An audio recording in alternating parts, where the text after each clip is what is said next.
morning. I'm speaking to you today from Strasbourg, a rather charming little park outside the parliamentary building. Funny, is it not, that we're now governed, 75% of our laws now come from a little medieval town on the Franco-German border. What an extraordinary situation that is. I want to talk just very briefly about chancellors. Alistair Darling, the UK Chancellor, is running true to form. Gordon Brown, I thought, was probably the biggest muppet and incompetent Chancellor we could ever have.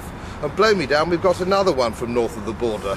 It seems to me that Scotland produces idiot chancellors the same way as the Welsh used to produce excellent number 10s in the 1960s. They seem to have a factory. The latest nonsense from Alistair Darling is that we need to hand billions of pounds, which we don't have, across to countries like Hungary to rescue them, because their Prime Minister said if we don't rescue them, they'll come all over here and steal our jobs. So there we are, billions of pounds recommended of your money from Alistair Darling going to Hungary in response to blackmail. That's the sort of Chancellor that we have, that's the sort of government that we have. Utterly useless and hopeless. They've also recommended, interesting enough, Edward Kennedy for an honorary knighthood. Edward Kennedy, Ted Kennedy, one of the great bitterest enemies of this country. Absolutely unbelievable. He supported the IRA gangsters all through that period. I can't believe he's getting an honorary knighthood. Well, there's any knighthood going around, I'd like one.